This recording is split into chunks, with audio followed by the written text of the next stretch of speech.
Gretchen Ojaman, a fourth-year BA-SS Poli-Sci student. In the effort to be internationally competitive, Filipinos seek work opportunities abroad. Do you think that this has in any way eroded the quality of education in the country, specifically in the arts and sciences, as we are lagging behind our ASEAN neighbors? Well, the migration of some teachers, I think there have been recruitment, especially from the United States, especially in mathematics and science in the United States, that has certainly hurt quite a few schools.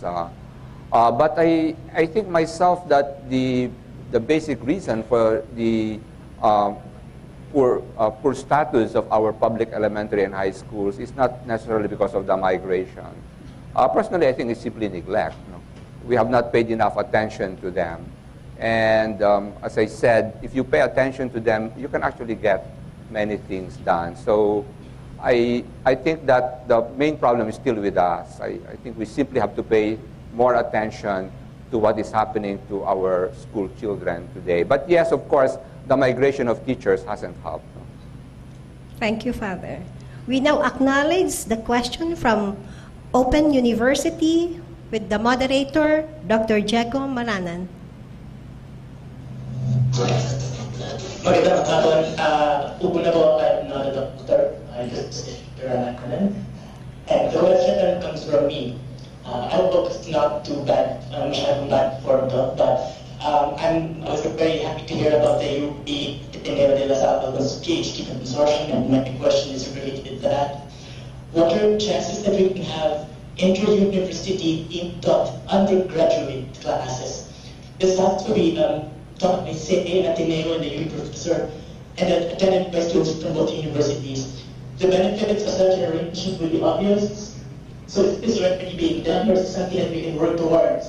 And perhaps Dr. Roman would also like to comment. Thank you. If I may read the question. Yes, okay. This is from Professor Diego Maranan, an Open University faculty. Question is through the Skype. What are the chances that we can have inter-university team taught undergraduate classes?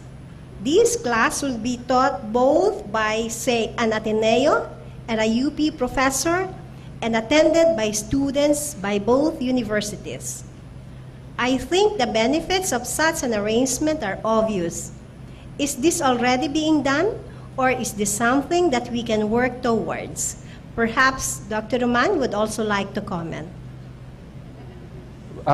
I think our own professors in different disciplines do work with each other a lot. But I guess to actually have a team thought course, there are many logistics things involved. But I think if the idea is that professors in UP and Ateneo, do we share? Actually, we do. I mean, there is a lot of sharing with each other in conferences and in others. But I guess when it comes to team teaching, there are many logistics things involved. That is not so easy to do. Thank you. Dr. Roman, would you like to give some later? Okay, thank you. Now we acknowledge the next question from UP Mindanao with Professor Catherine Taya. UP Mindanao, please come in. Nebres. There's a question here from the Dr. Bienvenido F of the Department of Biological Sciences and Environmental Studies. Please describe your concept of specialization to become a generalist. Is it for all UP students? The proposal in the book of Howard Gardner is to select people. Since it may be possible to identify individuals who show maybe towards the end of their undergraduate years or early work years the capability to bridge different disciplines and then to run a program for them. The example I gave is the École Nationale d'Administration in France. They do take students older, about 25, 27, only 100 a year. And they really run them to a very multidisciplinary program. So it's not necessarily something that you do for undergraduates, but it is to search for potential leaders, maybe the kind of people who will connect our scientists to the industries and look for markets abroad. So it's probably something a little more mature. So it's not necessarily for everybody. The proposal of Howard Gardner, the proposal of Vartan Gregorian is to identify individuals at a later stage who can lead. Thank you. We now acknowledge questions from UP Diliman. Professor Benaventura, please. Good afternoon, Father Nebres. We have a question here from one of our faculty from the College of Arts and Letters, Dr. Celia Bulan. Thank you. Good afternoon, Reverend Father Nebres, and happy feast day. Thank you. Especially to the Society of Jesuits.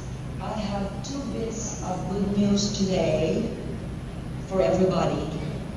The first was in today's issue of the Inquirer about 4 exemplary mayors or 4 exemplary local government leaders in the persons of Among Ed Panlilio, Mayor Sonia Lorenzo, Grace Padaka, and Mayor Jesse Robredo.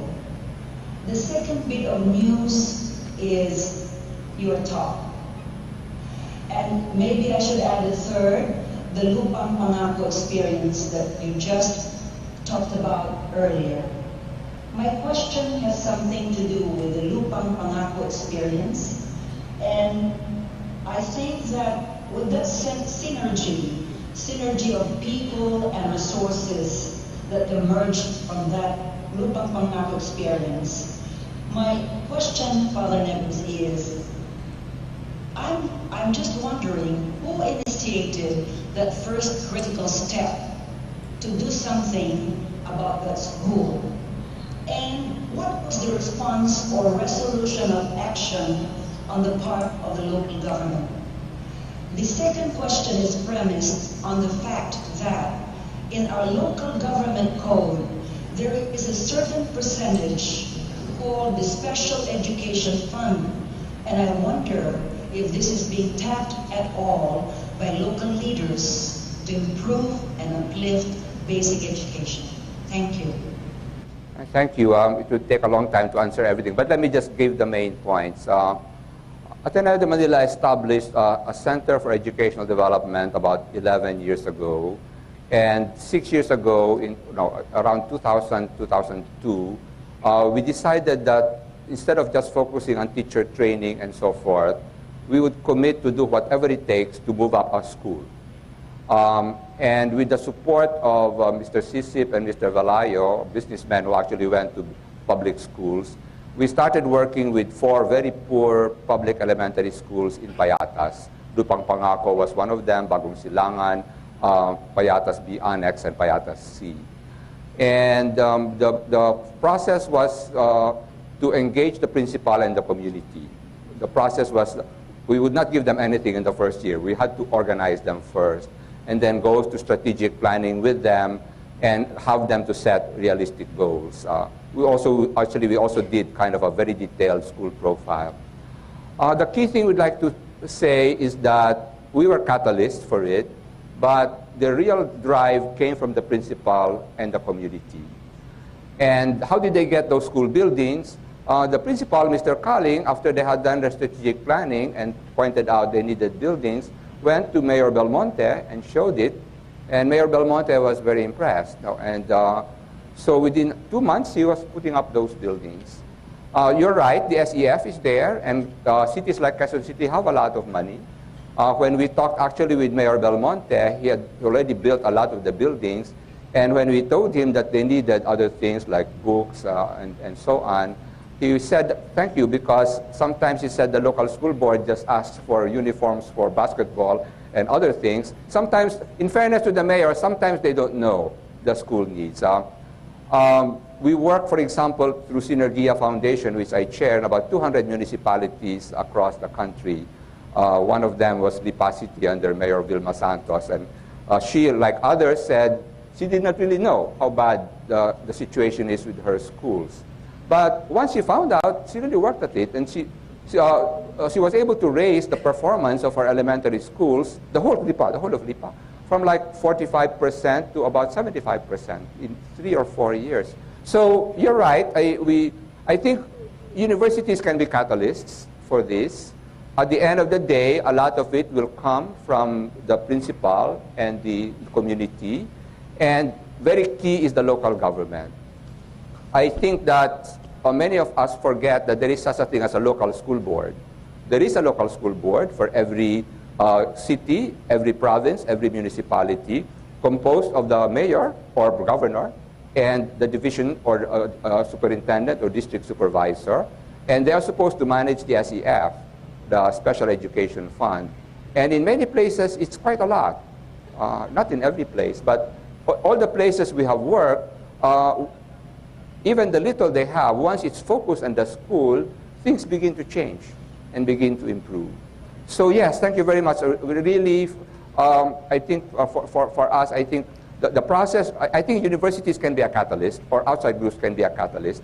But I do want to stress that at the end of the day, it is really the principal, the community, in many places the mayor actually, who carries the ball. In quite a few, Mayor Robredo carried the ball in Naga, Mayor Vilma Santos in Lipa. She's now trying to do it for the whole of Batangas and so on. We now acknowledge question from UP Los Baños, being moderated by Professor Aleli Domingo and Dr. Virgilio Sison.